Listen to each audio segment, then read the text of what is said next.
选到第一组的朋友们，大家好，我是米娅。那我们今天呢，要一起来帮大家看的是近期感情生活中会有哪些惊喜以及变化哦。我们今天呢，会分成单身或是已经有对象的朋友来看一下，你们分别有什么样子的讯息要给你们呢？好，来看一下今天的牌卡哦。Ace of Cups, Page of Wands, Justice, the High Priestess, Two of Swords, the Empress, the Magician, as Three of Pentacles, Nine of Wands。好，来看一下第一组的牌卡哦。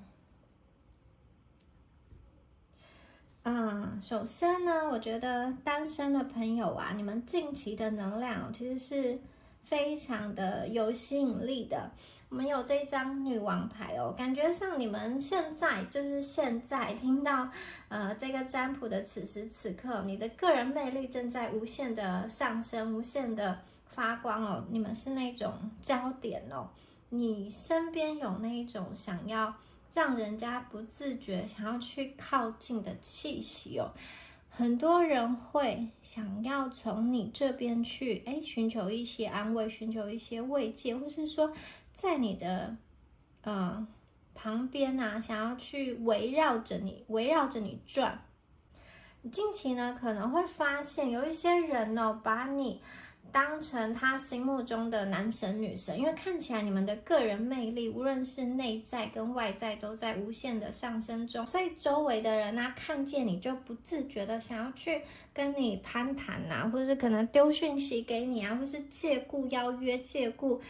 就是想要多多的认识你，想要多多的了解你。还有一些人是可能在某一场聚会中看到你，然后就对你有心动，但是他还不敢表现出什么样子的，就是有一种默默的在观察，不敢主动的去跟你说话。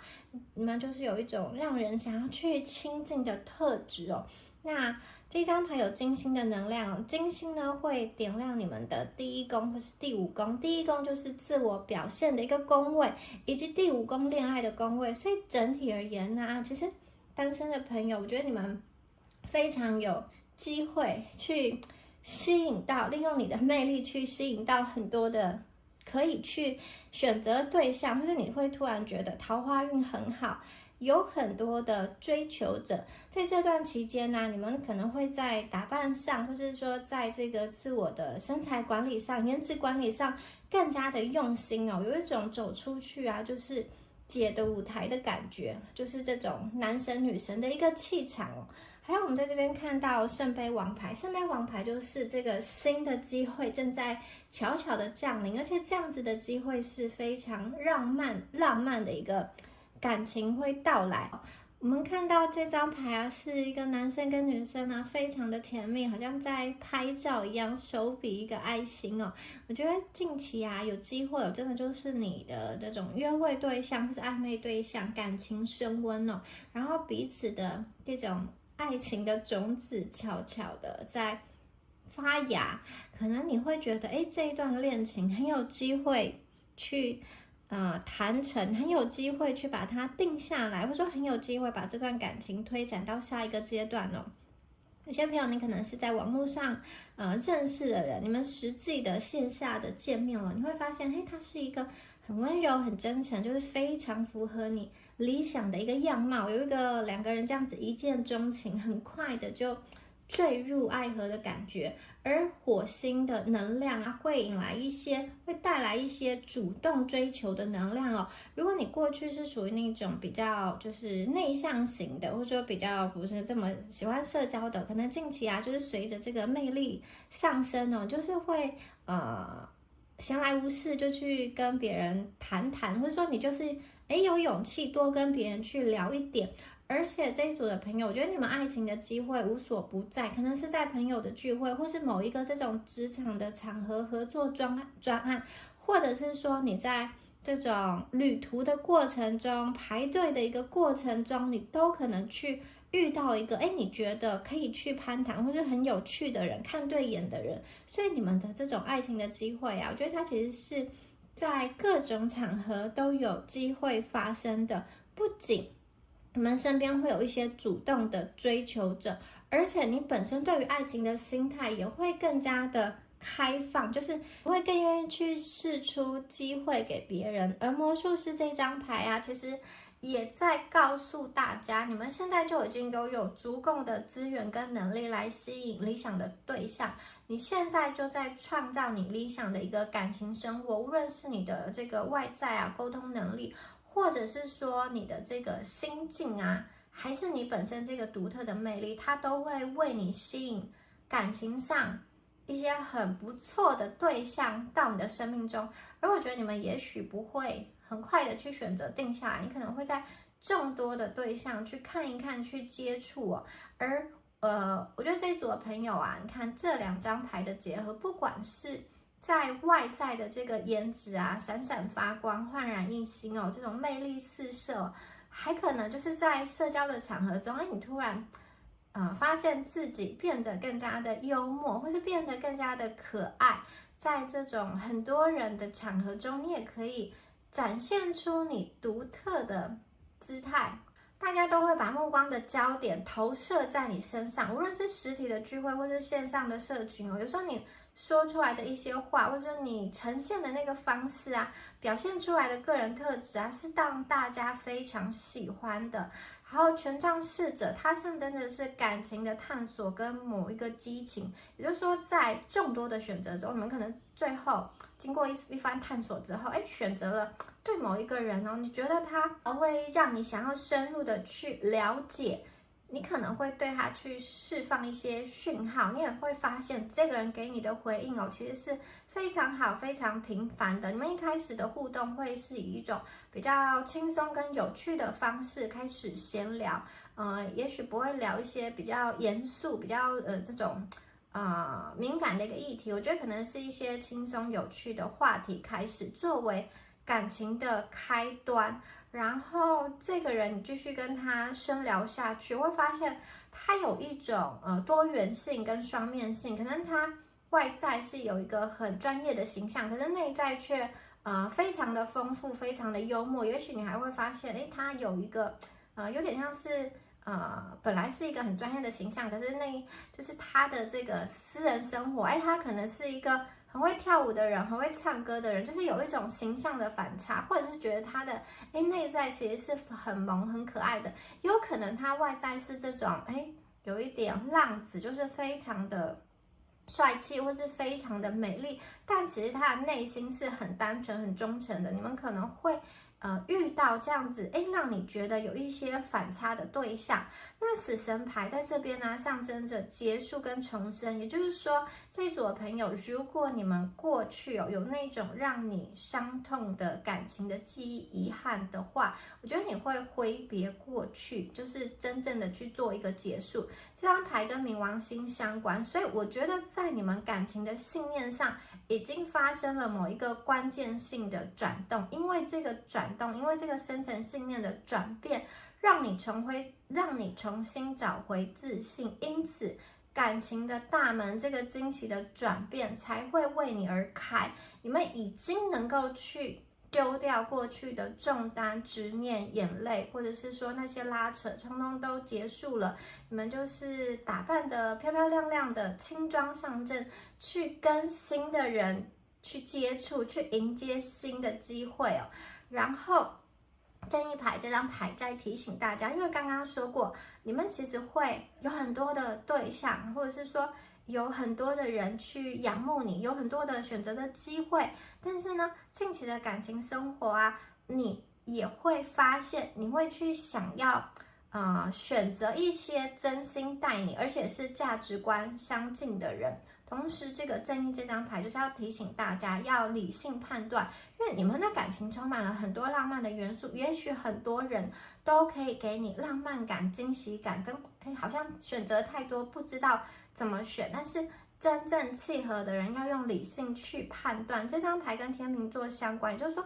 要怎么去判断这个人到底可不可以长久走下去呢？在于你的心境跟你们相处的时候是不是和谐。你去看一下对方的行动跟语言是不是一致，并且要用时间来去证明。真诚是非常重要的，是维系关系的一个关键点。然后也看到这个钱币三哦，好，钱币三，我觉得这个人啊，你遇到的人，刚刚说过，是很各种场合都有可能。那这钱币三又特别强调说，如果是在工作、学习或某一些，我觉得可能是那种演讲，或者说那种线上合作的过程中遇到的对象的话呢，你们可能会，如果是在这样子场合认识的话，我觉得他的这个专业能力不仅很优秀，而且我觉得对方也会很欣赏你的一个特质，因为有一些人来到你生命中是欣赏你的这种外貌、才华跟整个人的姿态，但是如果是对应到金币三这张牌，你们吸引来的人他不仅吸引你，就是不仅喜欢你的就是外在这些他更看重你的一些才华跟能力，比如说工作上的这个认真处理事情的态度，或者说经营自己的这个想法，他非常的欣赏。那这里有连接到土象星座的能量金牛、摩羯、处女，也就是说金牛、摩羯、处女这一些，就是假设你们身边有这土象星座的能量，它很可能会在你未来的这个感情生活中去扮演一些重要的角色，或者是说，就是这3个土象星座的能量会跟你在现实层面做连结，所以我觉得大家的候选人真的很多，可以多去看看，有这种充满浪漫的，也有在工作上是非常有才华、非常出色，同时他也很欣赏你，这个就有点像是你们是在事业上的一个合作伙伴，你们是在同业等等的，你们2个其实是可以共同去讨论一些深入的一个议题的，你会很欣赏他的头脑。同时呢，你给他的回应，他也会非常的激赏。就是有时候谈感情，可能有些时候是谈比较生活层面、心灵层面的。可是这张牌让我觉得，你跟这个人可以谈论比较严肃的话题、人生的话题，还有一些也许是哲理的一些想法。你们对于宗教，然后对于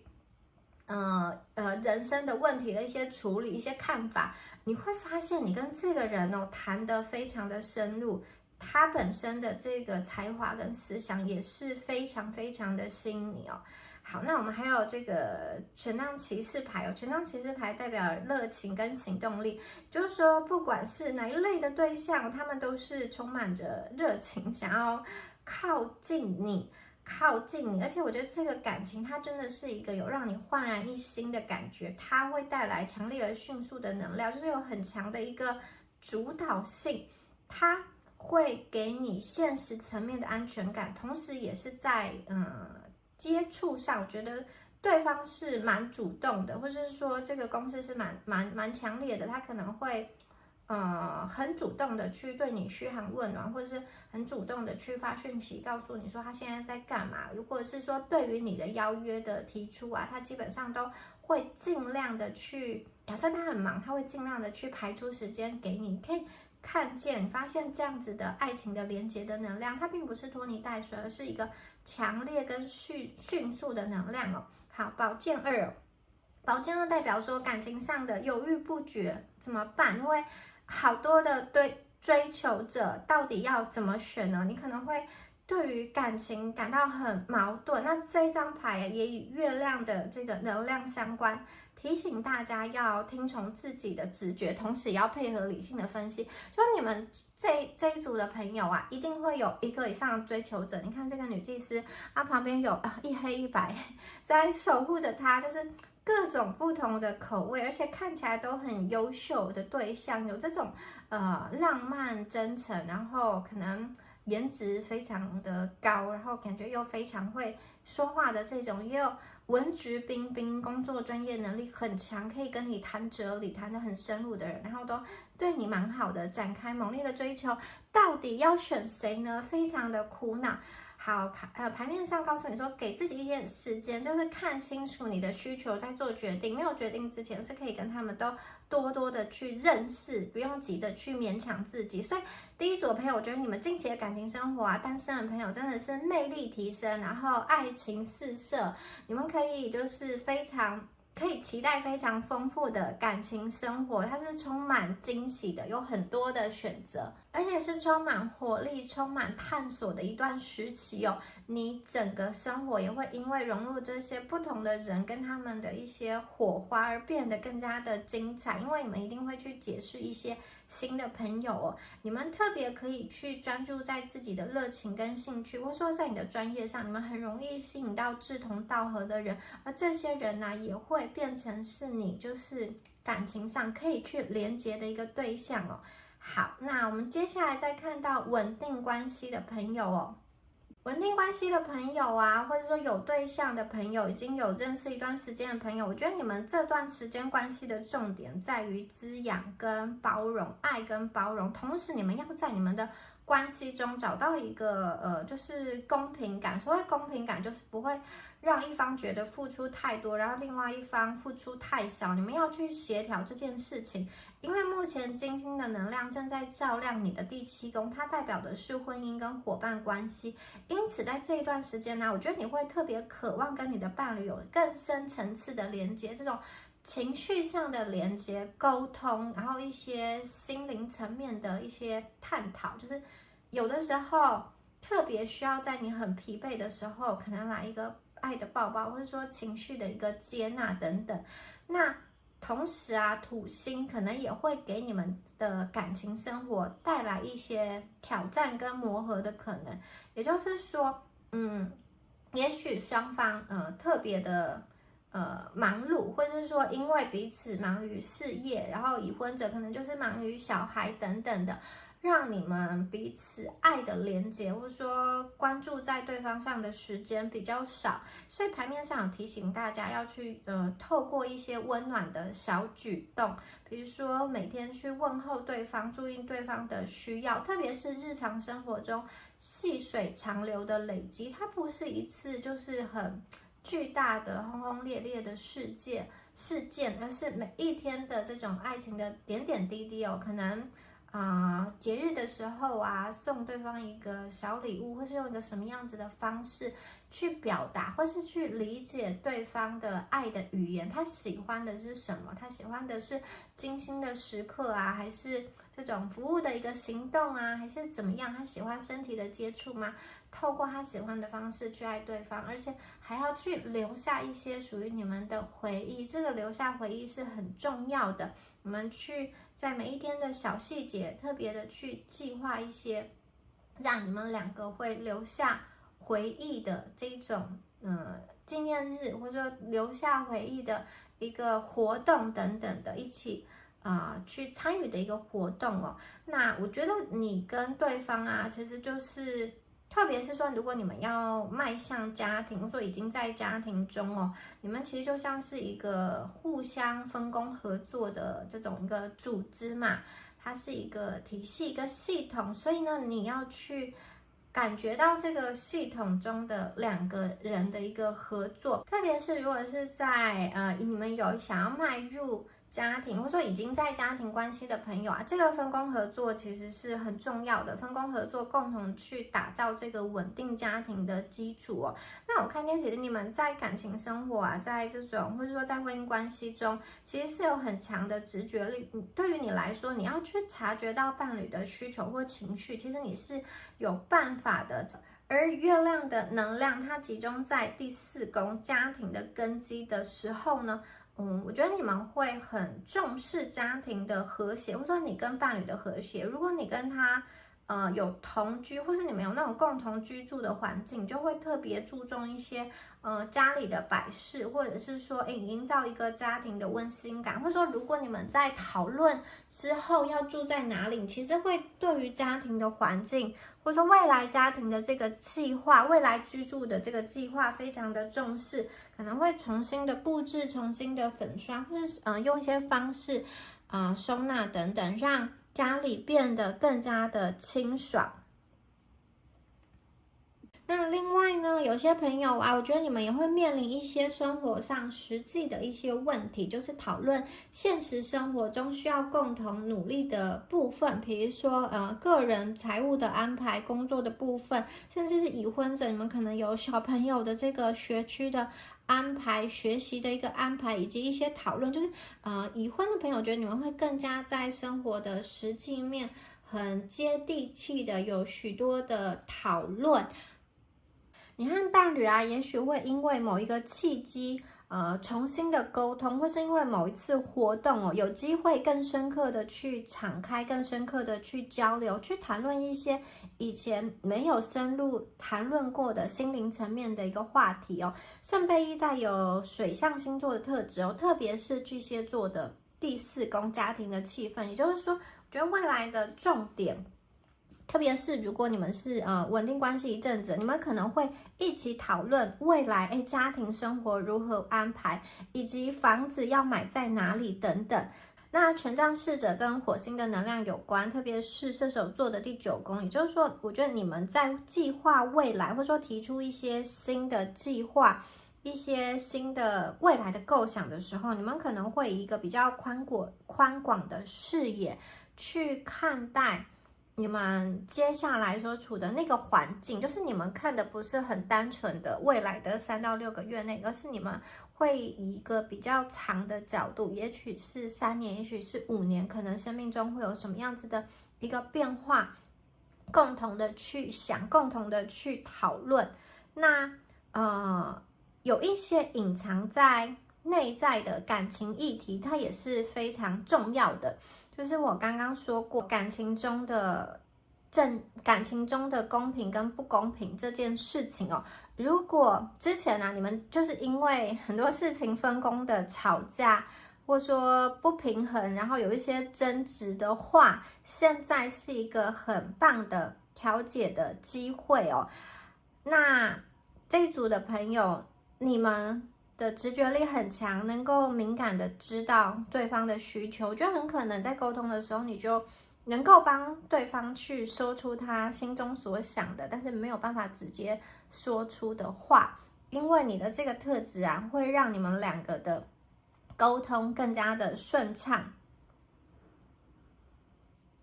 然后这里还有一个好消息要告诉大家，我觉得在有对象的朋友，或者在稳定关系中的朋友啊，结合了这个金币3跟权杖骑士哦，代表说我觉得你们2个在生命中会朝着很实际的方向去发展，以及去建立一个共同的节奏感，互相支持的一个感觉。你们会可能有一个很重大的计划或是行动，在你们2个当中去激发出来，产生共同的旅行，或者说住在一起，共同的搬去一个国家等等的。好，另外就是生命中的重大事件，有些人会决定要订婚或者说结婚，关于这些实际层面的一个讨论，而且其中我觉得对方会对于这些事情他是有行动力跟领导力的，也就是说他会主导的这些事情的走向，对方对于这些事情的安排，他其实是非常有想法，而且非常积极的。也就是说有对象的朋友，稳定关系的朋友啊，我觉得在未来的这段时间呢，不管是内在跟外在，你的感情生活中都会有一些很积极的转变。在内在啊，有一些旧有的应对的模式，它会去结束，然后你们会去在彼此的心灵层面做一个更加深度的连接，可以勇敢的去面对过去可能双方避而不谈的问题，可能是金钱议题，或者说可能是一些就是你其实一直觉得不舒服，但是又不知道有什么时机可以跟对方谈的一件事情你们可以去沟通，可以去打开。有一些朋友啊，则是会透过你们2个一起去学习新的技能，或是2个一起去从事共同的事件，这种讨论也许是投资理财的议题、健康的议题，或者说宗教的议题，透过这样子的讨论，共同的兴趣、共同的信念、共同的信仰，可以增强彼此的连结。透过这样子同一个信念体系啊，你们会去找回这份感情当初连结的那一个初衷哦。好，以上啊就是有关于第1组朋友你们今天的解牌啦。那祝福选到第1组的朋友平安顺心。我是蜜雅，我们下次影片见咯，拜拜。Hello， 选到第2组的朋友们，大家好，我是蜜雅。那我们今天呢，要来帮大家看一下近期感情生活中会有什么样子的惊喜转变，会有什么样子的好消息呢？我们来看一下你们的牌哦。Nine of Pentacles, Judgment, Page of Swords,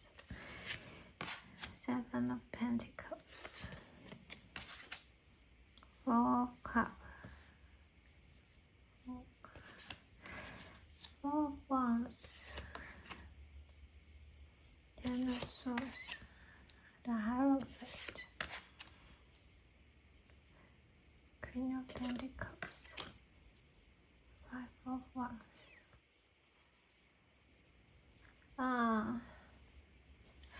第2组的朋友啊，首先看到金币骑士哦，金币骑士是一种稳定跟实际的爱情哦。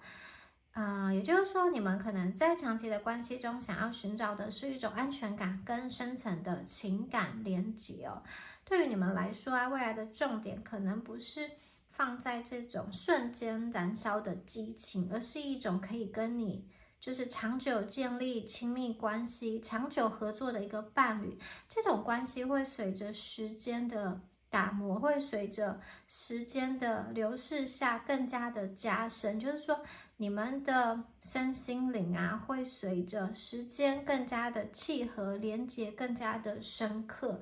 同时呢，这张牌的出现呢，我觉得它有点像是感情中的长期票。那对于某些朋友来说，就是长期饭票，就是说，单身的朋友，你们有机会遇到一个人，这个人对你的爱，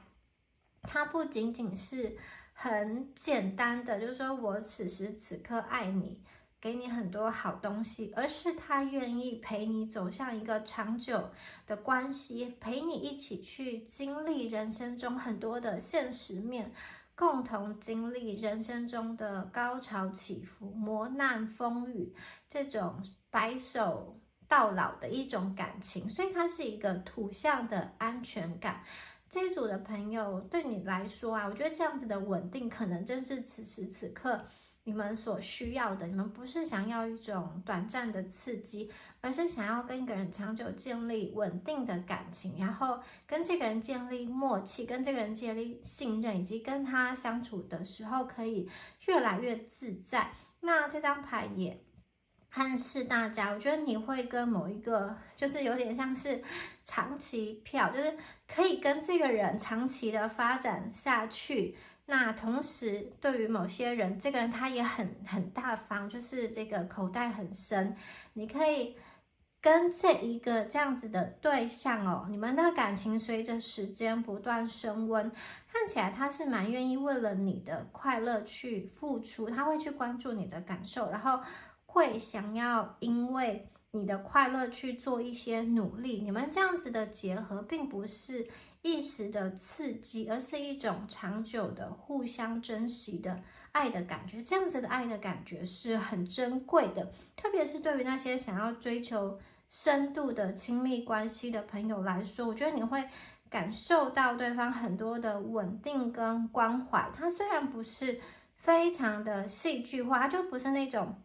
很戏剧化、很夸张的感情，但是你们会在每一次相处的时候都加深对彼此的了解，加深彼此的连接。那如果你们现在是在稳定关系的朋友啊，抽到金币骑士哦，我觉得你跟这个人的感情啊会稳定的成长，而且还会迎来一个比较重要的转捩点，它是跟金钱有关的。比如说你们会决定要共同买房，或者说共同去居住在一起，共同讨论一些这种经济生活的连结跟合作。也许你们本来是分开的，这个各自管理金钱，现在要合作，有共同的账户等等，你们的感情生活会提升到一个全新的阶段。好，接下来我们看到审判这张牌，审判这张牌象征着重生哦。好，审判这一张牌的出现呢，我觉得它带来的变化是一个很瞬间的，这张牌的力量非常的猛烈。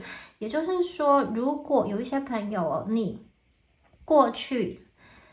正在挣扎，就是说有一些单身的朋友，你过去可能在感情中被背叛，然后心里一直有某一个阴影，你很想要去摆脱这个阴影，你被感情伤害，特别是有那一种第三者曾经被第三者所伤害，曾经在爱情中不小心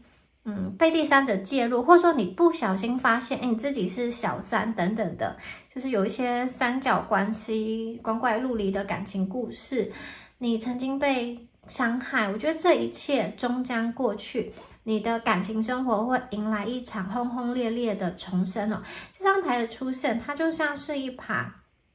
打破束缚的钥匙，让你一个更自由、更真诚的方式去表达自己，让你从过去的痛苦中解脱，可以从一个全新的角度、疗愈的角度去迎接爱情，去看待爱情哦。你不再是受害者，而是战士，你充满了力量跟决心，而且准备去迎接新的感情生活的到来。可能你过去的爱情啊，有一点充满曲折的感觉，而审判牌的出现，它代表一个自我觉醒，特别是给那些经历感情剧烈创伤、经过重创的人，我看见你们选择走出阴霾。当你选择走出阴霾的那一刻，就是觉醒的那一刻。过去关系的结束也代表了新的关系的开始。可能你过去怀疑过真正的爱情是否存在，你可能过去拿你的真心来押宝，但发现对方的承诺并没有实现，或者说当初的那个诺言都变成了谎言。这样子的心情啊，就说这样子怀疑的心情，或者说这样子不确定茫然的心情，它都要结束了。我看到你们会放下，你们会重新来过，你们会愿意去迎接爱情里感情生活中真正的惊喜。这张牌对你来说是一个感情生活中的大逆转，很可能有些朋友和过去某一个藕断丝连的旧爱彻底分开，让一个令你很伤痛的人彻底的跟他告别，或者是说你在这段感情中重新的定义自己，重新的去改写你在这段感情中的一个角色跟定位。有些人你可能会去选择拥抱一段更符合你现在需求的新恋情，有些朋友你则会在感情的这种议题上去跟你自己和解，然后疗愈之后，你会看清楚你现在的需要是什么，你的各方面都在重生，全新的转变，由内而外的。我觉得你可能把内在整理好之后，你有一种解放的感觉，你在外在的装扮、颜色，或者说你的形象，也许也会有一些不同的改变。整个人的气场也开始不一样了。当你觉醒了，当你察觉了自己在爱情中可能一直重复着某一些模式，一直去选择类似的对象，当你愿意彻底改变自己看待爱情的方式，当你决定愿意放下过去伤痛的时候，去重新重视自己需求的时候，我觉得你们绝对会遇到一个令你心动的人。审判牌的惊喜啊，它的好消息在于这种内心的转变之后，它会让你在很不经意的时刻遇到一个人，这个人他可以让你颠覆过去所有对感情这种负面的想法，颠覆你对感情的一个认知哦。你可能觉得爱情就是要很努力，或者说很牺牲，然后一定要经历某些痛苦才可以去得到一个完满，或者说你其实很害怕，不知道感情什么时候会结束。接下来你们遇到的这样子的感情，它会颠覆你过去的这一些不安全感，或者说对于爱情的一个恐惧哦。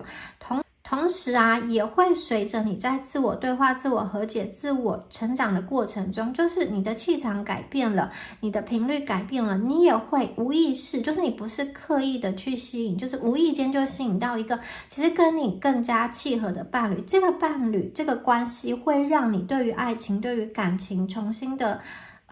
有重新的认识跟有重新的一个定义，你会觉得哦，原来爱情也可以这样子去谈，也可以用这么舒服的方式去沟通。然后我们看到宝剑侍者有一个女生哦，她正在插着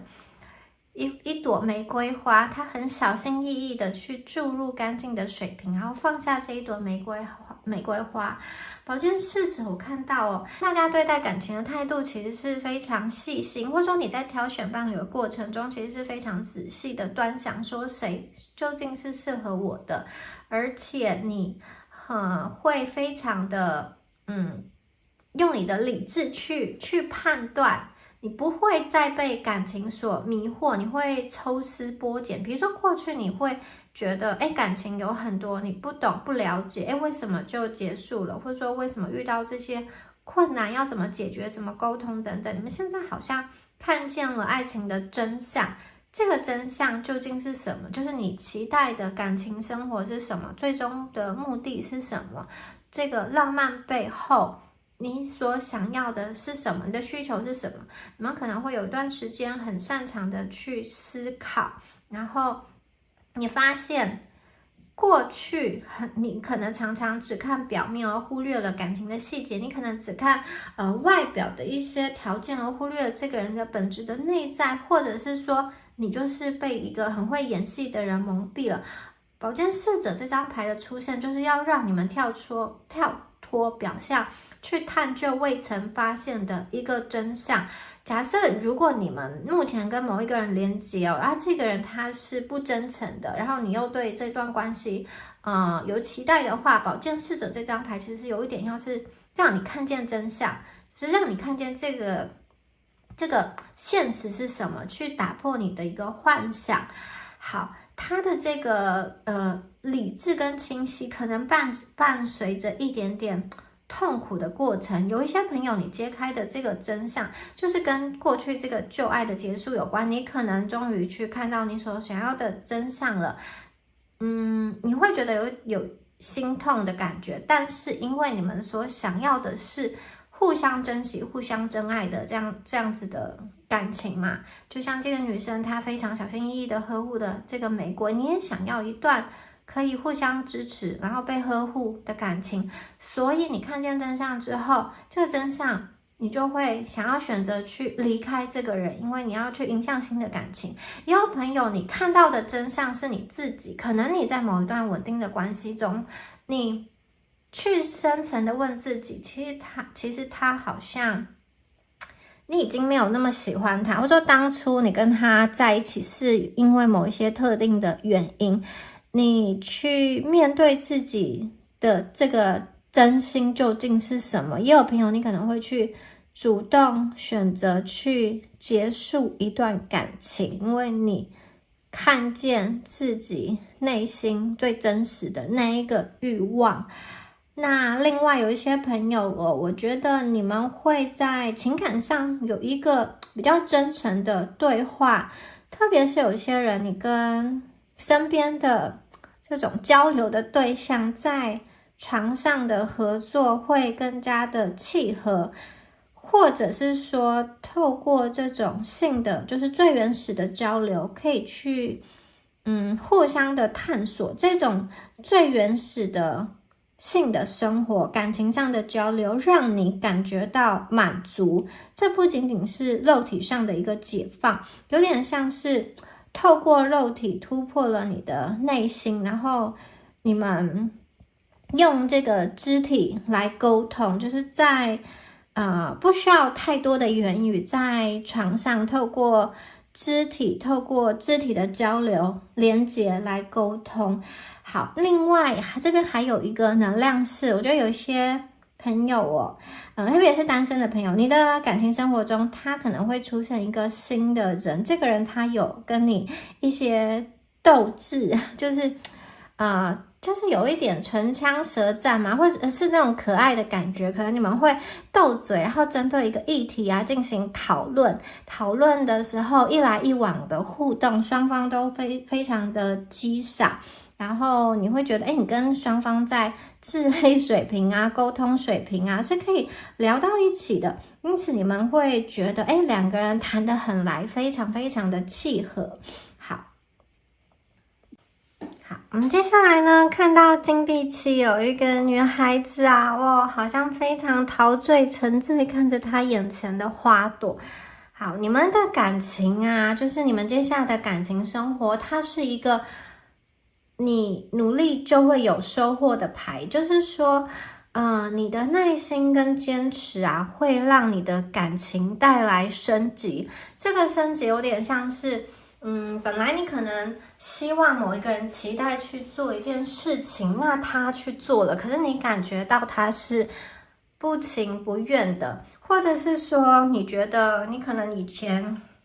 期待收到礼物，那也许对方送了，但是这个礼物看起来很没有诚意，就是他感觉在感情中去就是只有做到没有做好，也没有做到心坎里。你们现在得到的是一个升级版的感情，就是对方心甘情愿去做，而且做到你的心里，做到你会甜蜜蜜。这个并不是一触可及，这个有点像是你跟对方的互动的过程中，你也投入了你的爱，你也投入了你的这个关心跟付出在这里面，你也滋养了这一片美丽的花园，所以最终这段感情开花了。其实你跟对方的互动，你会感觉到你的付出，你的努力，你过去种下的种子现在发芽了，现在开花了，现在变成美丽漂亮的一个花园了。所以有些朋友如果你有对象你会发现，随着你的耕耘，随着你的这个努力，随着你跟他的互动，或者说你去多多关心他等等，他的回应会变得更加的友善，更加的好。或者说稳定关系的朋友，我觉得你会得到对方升级版的一个对待，就是他用你想要的方式，很重视你的方式去表达。这个过程就是你可能过去教过他，念过他，但是他耳朵很硬，听不进去。现在他突然开窍，突然懂了，就是有一种轻松的收成、轻松的收获的感觉还有一些朋友，你们可能会跟某一个旧同事，或者是旧朋友，就是这种已经认识一段时间的暧昧对象，在网络上已经谈过一段时间的人，可能会缓慢的发展成特殊的暧昧的关系，可能在这种相处中、聊天中，就不经意的发现，你跟他好像有一种暧昧的氛围在里面，两个人对彼此都非常有意思。就是有些人是从熟人的关系，从朋友的关系转变成爱情，然后你会觉得这样子的进展是很稳定，不急躁。你跟对方的相处的过程中，你也逐渐的更加的了解对方的这个魅力，你们的感情就是这种慢慢加温、慢慢开花的能量那圣杯四啊，它跟4宫8宫跟12宫都有关，就是家庭啊、深层情感和潜意识有关。也就是说我觉得在近期的3到6个月内，当你们谈到感情的时候，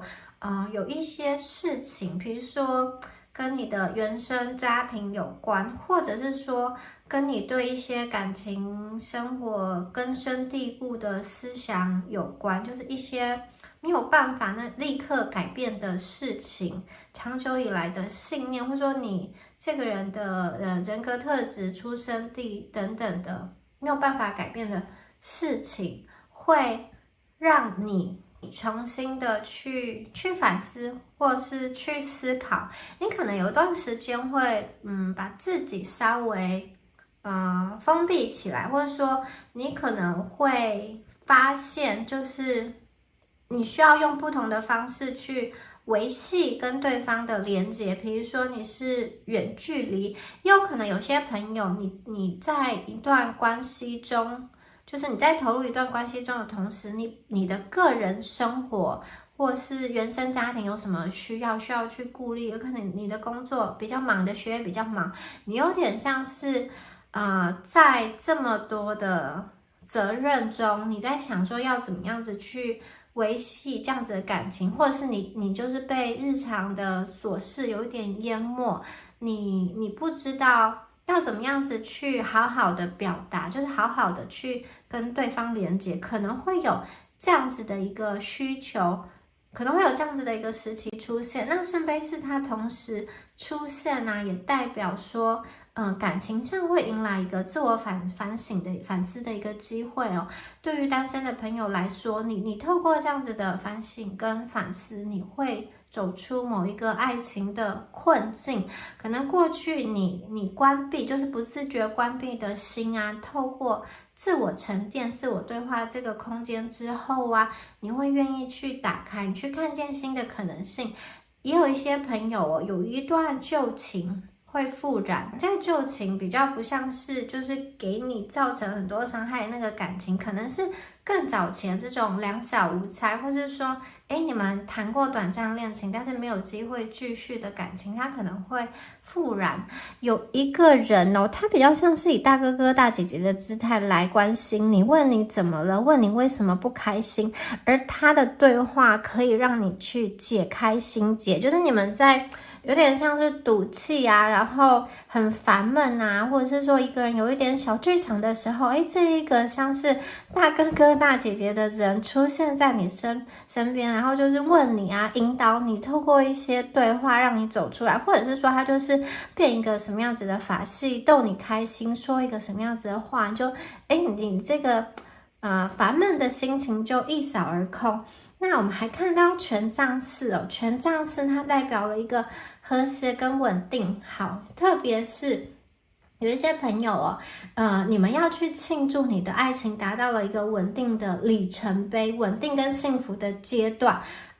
公开的庆祝，共同的庆典，可能在很多人的面前，好去祝贺生日，去表白，去求婚，举行一个婚礼等等的。我觉得这张牌就是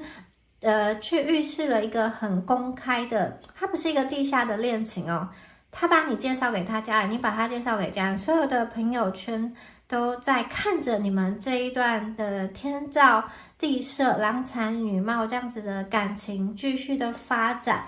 好，你的感情生活因为好像很公开的被庆祝之后，达到了一个确定的，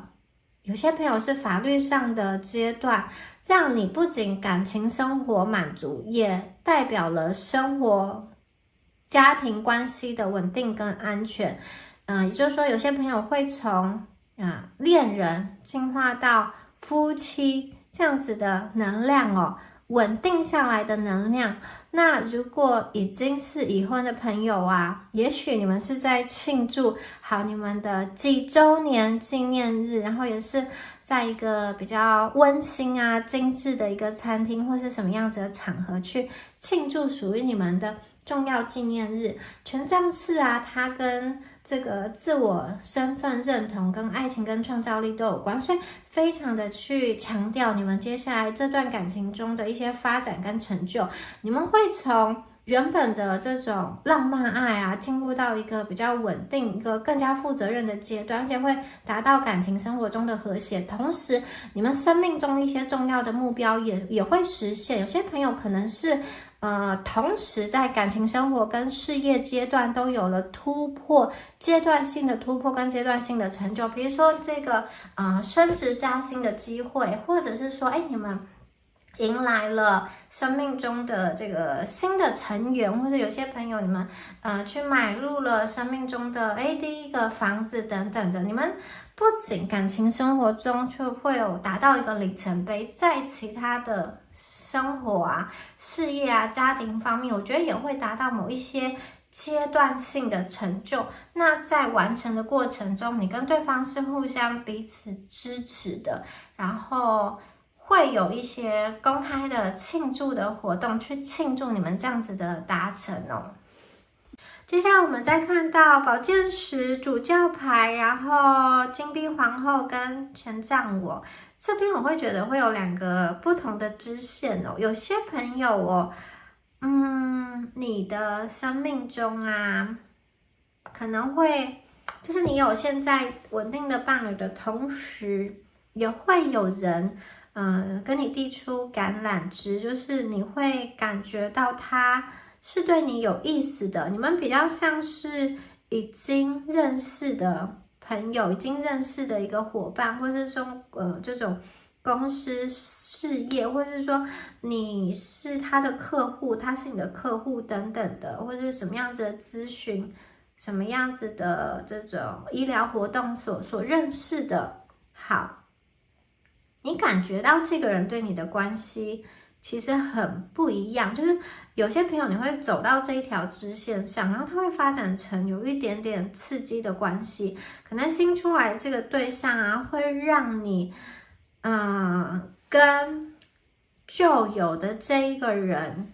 产生了一些隔阂，就是如果你现在有稳定关系，或者说你现在在一段关系中，可能会出现一个新的人想要去竞争你，然后这个竞争者进来会使你跟原本的对象产生一些隔阂。然后我看起来主动权其实是在你们身上，因为有两方都很希望你能够留下，两方都很希望可以。你可以待在他身边，特别是其中有一方应该跟你去建立了某一个长久的累积，就你跟他在一起，可能已经有一些积累，有一些共同的生活圈，或者说有一些财务上的结合，生活方面的一些结合，事业上的一些结合，他其实是很舍不得跟你分开的。那这一组的朋友哦，有一些人哦，你们很可能会就是经历了一个身份上的转变，刚刚说过，家庭中有新的成员的到来，成为了爸爸妈妈，或者是说，有些朋友是因为这种重组家庭而就是有了新的家庭成员。那有些朋友，我则看到你们经历了某一种伤痛的复原，可能是跟一个对象大吵之后进入冷静期，然后进入一个冷战期，但是这个冷静跟冷战期也让你们彼此慢慢的想通，以及看见对方在自己心里的一个重要性，而主教它象征着更加稳定深刻的一个连结哦。好，所以你们所有的牌啊，我觉得这一组朋友真的很有机会会结婚，就是升级，不管是感情各方面的升级啊，进入到下一个阶段，然后而且是非常实际的阶段。到了这个阶段，你可能会发现，原来对方愿意为你付出的更多，而且他不单单只是就是嘴里说说而已，他是有规划跟执行的能量，让你会对未来的生活其实蛮有信心的。好，他可能会去跟你有一些设立一些共同的需要达成的目标哦。单身的朋友就是跟你价值观契合的人会出现，然后你们谈的感情会比较认真哦。我还看见你会去，可能跟你的姐妹圈啊、闺蜜圈，或是跟你的好朋友去谈论彼此的一个感情的状态，去分享。然后你身边的这个对象，大家可能会对他有一些想法，或者说你会听大家的感情故事，听一听啊，有一种你心里就慢慢的下了结论，慢慢的下了定论，甚至更加的安心下来哦。好，金币皇后啊，充满温暖的关爱，以及它是一个很就是务实的牌，也是很物质的牌啊。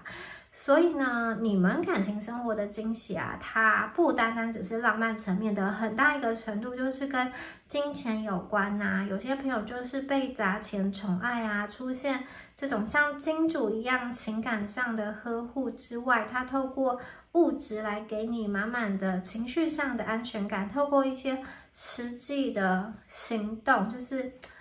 把金钱化成你喜欢的东西送给你，把金钱来改善你的生活环境等等的，或者说连接到的是地位的一个提升哦。透过这种金钱的能量哦，让你感觉到其实生活是很轻松、很安全的。很可能它会给你注入一些支持跟资源。让你非常的踏实。有些朋友，如果你们真的是升级成这种新手爸妈的话，我觉得另外一半的财务状况你绝对不需要担心，而且看起来是很优渥的，两个人的结合的这个生活会是好上加好。有些朋友你则是受到了别人的一个资助，好，另外一半的资助你的梦想去圆梦，或者是说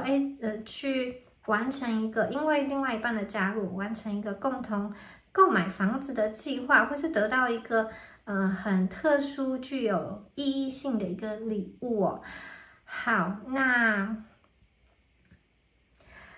接下来就是另外刚刚有提过，你们生命中很可能会出现其他的人来喜欢你，有些朋友你们可能会动摇，有些朋友则是其他的人的这个爱慕的眼光啊，反而会更加深，让你身边的这个人他想要更加的注意到你，或者是说加倍努力的去对你好。可能一开始他没有意识到的一些事情哦，出现了竞争者，或者说出现了其他觉得你很棒的人，出现了其他对你释出善意的人的时候呢，或者说公开对你表达爱意的人的时候呢，哇，我觉得原本的这个对象啊，他可能会有点心慌，有点担心哦，就是有一种场面很像是情敌对决啊，不管这个对决的结果如何，你都是最终的一个胜利者。有可能就是对方的嫉妒心跟竞争心被激起，然后以更加主动的姿态来推进跟证明这一段感情。所以我觉得第二组的牌你们有一点刺激，然后也充满了很多的惊喜。好，以上呢就是有关第二组朋友你们近期感情生活中的好消息以及变化。好，那我们祝福选到第二组的朋友，我是米娅，下支影片见喽，拜拜。Hello， 选到第三组的朋友们，大家好，我是米娅。那我们今天呢，要一起来帮大家看一下近期感情生活会有什么样子的转变呢？会有什么样子的惊喜发生呢？好，来看一下第三组朋友你们的牌卡。6 of Swords， 宝剑三 ，Temperance， Chariot， Four of Pentacles。Three of Cups, 7 of Swords, 9 of Cups, 8 of Swords, the Sun, 8 of Wands。首先呢，第三组朋友你们的开端呢是宝剑三哦。所以呢，心碎它是起点，但是不是终点哦。好，也许第三组的朋友啊，你们在感情中刚刚经历了一次很大的一个撕裂，比如说你曾经陷入一段就是基于性的这种吸引力的关系，但是最终你会发现，这段感情好像缺乏情感上的支撑。你可能跟某一个人他有短暂的暧昧，短暂的一个激情哦，但是对方并没有给出一个确切的承诺，就是有点吊你胃口，这可能让你在开心跟失落之间反复的挣扎，让你不知道要不要放弃。也有一些朋友，你可能在等待某一个人的消息，或者是说在等待某一个人回复的过程中哦，不知道对方会不会回心转意，有一种破碎的心的感觉哦。可能曾经经历过一次背叛，一场失败的恋情，或者是跟现实环境不相符的感情的期待，就是也许你遇到一个彼此谈得来的对象，但是对方因为经济的状况不稳定，或是说工作的压力，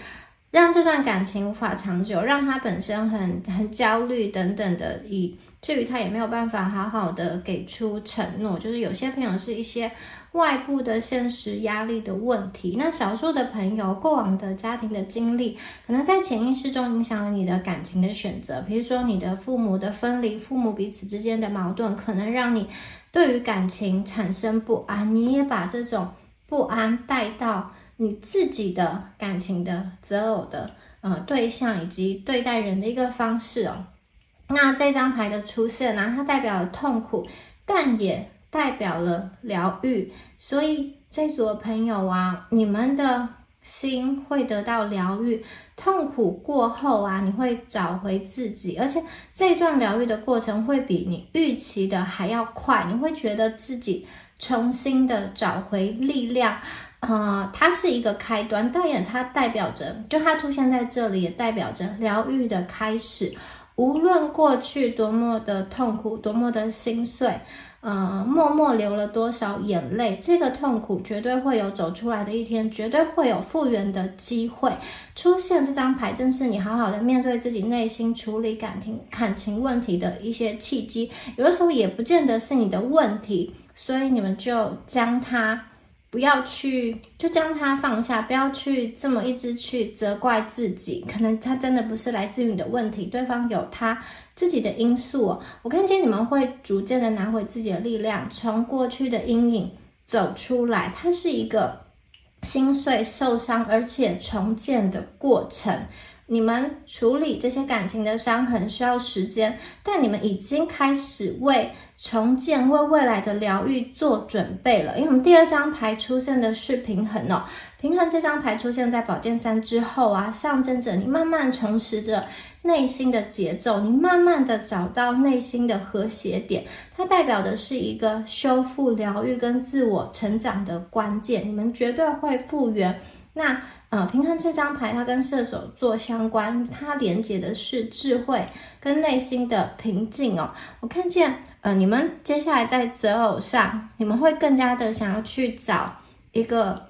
能够去触摸到你灵魂深处的伴侣，而不是单单只追求某一个外表的吸引力。有些朋友你可能会去透过报名一些新的课程，或者是说你去旅行，你去手作，你去做一些什么样子的活动，好参与到人群中，或者说独自做一些什么活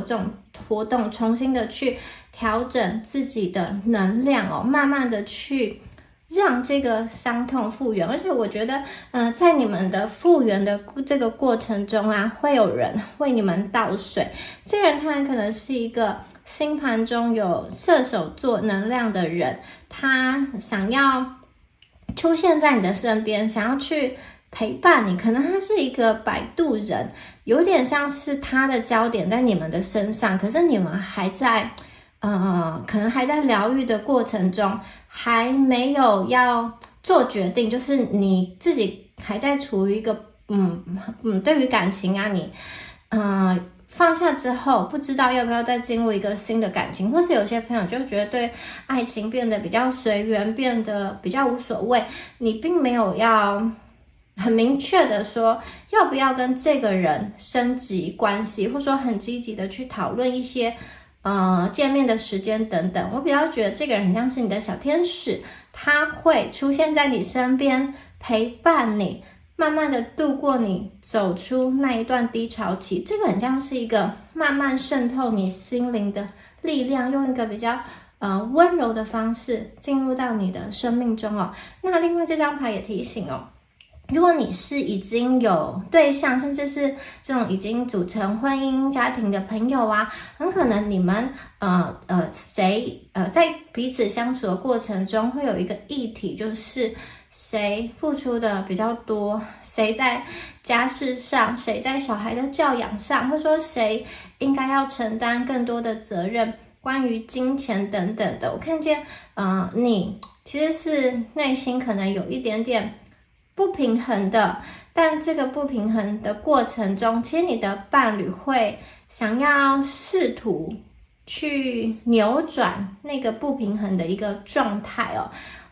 我看见你的伴侣他会释出善意，关于你不满的一个地方，有点像是他想要去安抚你，他想要去讨好你等等。好，接下来我们看到战车牌哦，它的节奏是很快的。战车的出现呢，代表说你们疗愈过后，好，单身的朋友啊，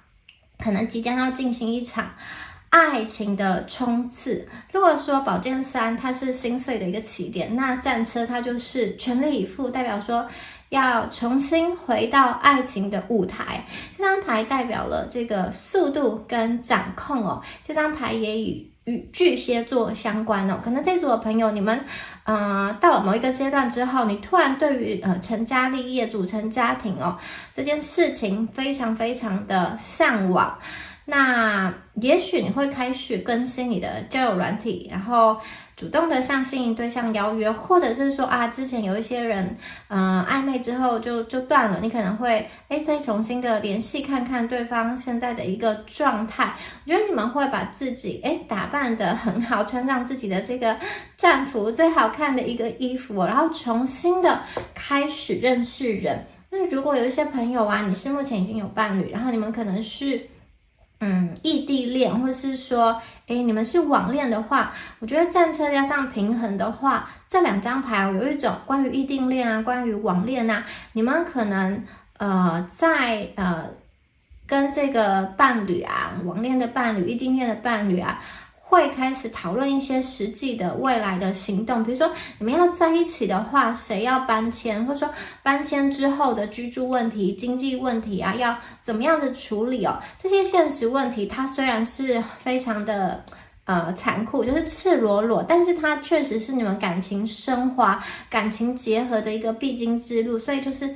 一定要去讨论的。还有我觉得有些朋友，如果你在自己的理想、自己的事业跟感情做一个抉择的时候，其实战车这张牌有一点，你可以兼容感情跟梦想，就是感情跟你的事业并不是说非此即彼，你只能二择一哦，你其实是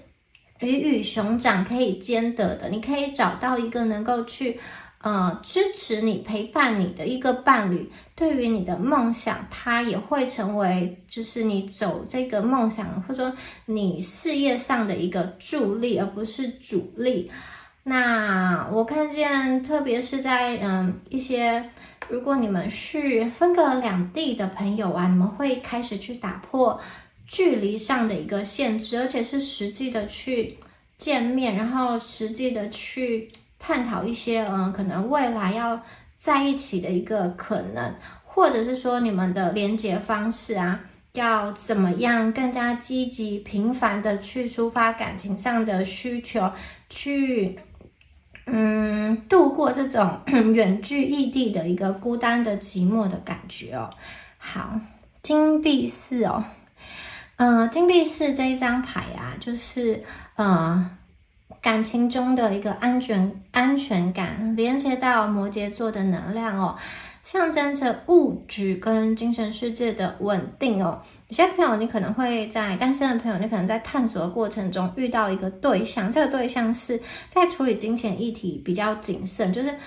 你跟他在一起会觉得他对于金钱对于投资对于他的未来非常的有规划，非常的有保障，同时他也不是那种挥霍型的人，因此你会觉得说这个人他在经济上面是非常稳定非常可靠的。那同时我也看见这组的朋友，你们如果去认识人，去交友软体，或是去什么样子的场合这种多人的场合，你们有机会遇到不止一个的对象，你们可能会遇到一个比较风趣，就是比较跟你好像这种有说有笑的伴侣，以及另外一个他是比较口拙嘛，就是不是这么善于言辞，但是感觉上是蛮有经济实力的一个对象哦。所以呢这张牌有一点点就是给一个就是看起来没有这么幽默风趣，但是他其实很可靠的人，给他一个聊天或是开头的机会，他很可能会成为你未来幸福的一个泉源哦。那如果已经在感情生活在稳定关系的朋友我觉得你们会蛮重视金钱的，就是金钱的一个分配感哦，或者说金钱的一个安全感，家庭的这个财富、家庭的储备金等等的这些东西，你可能会非常想要去掌控。那有些朋友就是在感情中你会非常想要去掌控。那透过沟通我觉得你的这个另外一半，如果他明白这样子的事情的时候，透过沟通，他其实会慢慢的去释出一些善意，让你在金钱这一块啊有更加的信任的就是更加的信任他，你们可以更开诚布公的去谈，特别是说有一些朋友，如果你们现在正在计划跟某一个人结婚，共同买房子，或者是说共同讨论其中一方是不是要换工作等等的。你可能会去担心这个经济是不是会影响到感情？比如说，不管是说对方的经济，还是说你自己的经济如果突然收入变少了，突然终止了，突然想要休息了，等等的，会不会去影响到你们的感情呢？我觉得有些朋友在牌面上你可能会有这样子的担心，但是呢，宇宙想要告诉你说，其实好好的去计划，好好的去看。你们不用这么过度担心，甚至有的时候对方其实是很愿意去给予，很愿意去支持的，是你可能就是拉不下面子去跟他说一些话，或是你好好的去拿出一些这个收支表啊，去跟对方讨论或是分析的话，我觉得应该会有好的结果。有些朋友你可能会想要去掌控两个人的财政大权跟经济的大权掌握在你手上，我觉得是非常非常的有机会去掌握这个经济的这一块对方对你的信任度提高，你其实非常有机会去掌管两个人的共同的收入，共同的一个金钱的来源接下来我们看到圣杯3这张牌庆祝庆祝的感觉，你的感情中即将迎来一些庆祝的这个时刻，有些朋友可能是在这种家庭成员中的一个庆祝，家庭的一个聚会，那对方也纳入到你的家庭聚会中，或者说你去参加对方的家庭聚会中。还有看到这张牌，我觉得很像是伴娘也许有些朋友你们真的是婚礼要来了，就是要举行婚礼了，会有很多的好朋友来共同的为你们庆祝，来自社交圈的一些祝福好，另外有一些朋友你可能会跟某一个有达以上恋人未满的这种对象有一些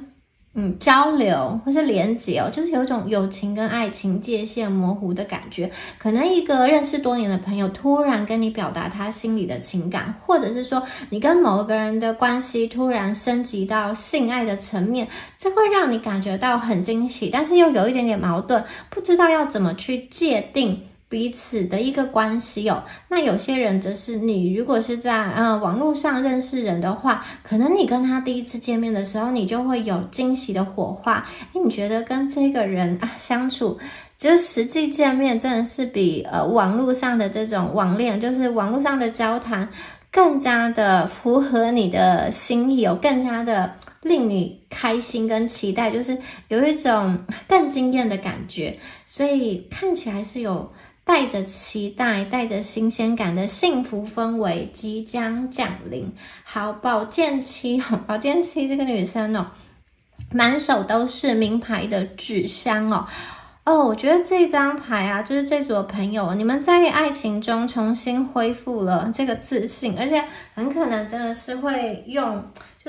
一些金钱来犒赏自己。这张牌出现可能也代表着你背后其实是有很强大的这个经济的这种支持跟资源来帮助你焕然一新。有的朋友你可能重新的想要去做一些微整形，或者说做一些这种体态上的调整，然后再去购物一番，来把自己打扮得漂漂亮亮的，重出江湖，重出这个付出这种交友的场合，让大家看见你光鲜亮丽的样子。好，那同时如果你过去发现你跟某一个人在交谈的时候，就是你会觉得对方有一些隐晦，或者说对方的行为有一些不安，他的回应可能没有那么快速。这张牌其实想要告诉大家，请大家可以稍微放心，他可能并不是有意要隐瞒你，而是在某些情况他没有办法说的那么详细，或者说他在某些情况可能只能点到为止，他不想要把压力或是焦虑扩散等等，他不想要跟你说太多，但不代表说他是恶意的，所以你可能在未来会收到一个关于来自对方的一个澄清，发现对方并不是像你所想的那样，很可能你会也许是你过度的去想说这个人他是不是背着我做什么事，就是他跟别人的发展是不是已经到了什么地步，也许并没有你想的这么糟，就是他们可能只是就是偶然一次的这个巧合去吃饭，然后随意的约一下去吃饭，然后你觉得这是一个隐瞒，那你就反正心里就是有一个疙瘩，你觉得他们可能之间有更深层次的暧昧，也就是有一些瞒着你的事情，但也许并没有，并不是像你所想的那样。所以我觉得有些朋友，你可能会跟某一个人去解开误会之后，其实反而会带来一个出乎意料的惊喜，就是让你们彼此更加的信任，主要是你更加的信任他，让你所有的担心都瓦解了，你们的感情会变得更加牢固跟稳固。好，接下来我们看到了圣杯九。好，圣杯九就是一个愿望实现的时刻，它象征着满足跟愿望成真哦。如果你一直在期待一段稳定的感情，或者是某一个特定的对象，我觉得这张牌暗示说你的愿望即将在近期成真哦，而且你会遇到一个让你觉得非常非常有安心感的人。比如说有些朋友，如果你正在经历远距离的恋爱哦，圣杯九可能暗示着说你跟对方终于迎来一次可以一起生活的机会，或者是说你即将收到来自对方的爱的承诺的一个确认。如果你们是渴望家庭生活的话，无论现在眼前看似多么不可能，或者说这个希望多么渺小，宇宙都想要告诉你，你最终会感受到家庭生活的温暖。然后这个人我觉得他有点像是土财主，看起来是一个什么样子很高阶的人士，拿着香槟等等的。好，要么就是少数的朋友啦，很可能你这个对象他的年纪跟你差距有一点大，他是非常有经济实力深厚的人。好，也许这个人他就是可以让你就是包包买不停，然后卡无限刷的这种能量。确实你们这一组有出现一个就是比较年长跟年轻，然后年长的这个人他是非常有社会地位财富，就是他应有尽有，什么都有，可以供应你源源不绝的资源，是有这样子的能量在。那另外呢我觉得连接到这个圣杯九的这个形象，可能是来自于你，可能是来自于对方。也许在他们的家族中会有一个这种很有力量的一个长辈他可能是权威人士或者说他可能发言很有力量，或者是说小有名望，或者是说很有名气的这种望族等等的这种关键人士，他会对于你们的感情起了推波助澜的关键的效益，就是一个关键人物会出现在这里，帮助你们的一个感情哦。好，接下来宝剑八突破心理的枷锁。有的时候真正阻碍你的不是来自于外在的困难，而是你内心还残留的一些恐惧跟不安。感情中的这些不安全感可能是来自于你过往的经历，或者说过往的一些误会，但是你们完全有能力可以去走出这些阴影哦。宝剑八象征着你们突破了某一种束缚，某一种限制，你的一切的焦虑，或者说对于感情没有着落，或者说对于年龄的一个逼近，你想要在某一个年龄之前可以完成什么样子的事情，感情有什么样子的阶段，如果你心中有这样的焦虑的话，我看见你们突破内心的枷锁了，就是你学会了不让自己这么焦虑，学会了信任跟放松。好，有些朋友当你心里更加放松之后，你跟另外一半的这个感情的连接啊，会更加的顺畅。有些朋友可能是你跟对方的亲密关系哦，可以更加的深入，就是突破自己的心理界限，可以以一个更开放的心态去讨论伴侣跟你自己的这个性的需求，怎么样才是更加和谐、更加顺畅，以及有各种不同的一个尝试。有些朋友你可能会有一个很大的惊喜哦，远方的恋人啊，突然来到你家的楼下，然后给你一个惊喜，来探望你，或说在你不舒服的时候、脆弱的时候，突然就是翻山越岭，或者有些人坐飞机来找你哦。看见有一个人，他其实是默默的在守护着你，也许这个就是当初陪伴你度过感情低潮的那个人。好，他们在等待你去打开心扉，就是如果你还是在封闭的时期，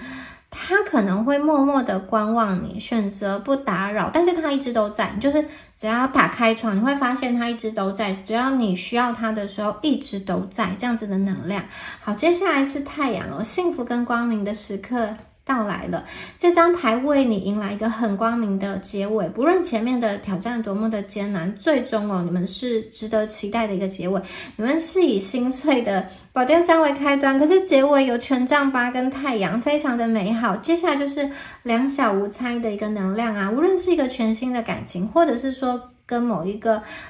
旧的人的这个复联跟他的误会解开等等的，我看见你的生活很美好，很快乐，两个人很开心的享受这种浪漫的一个氛围哦，而且会实际的相处生活在一起。那权杖八代表进展快速、发展快速的好消息哦。有些朋友可能会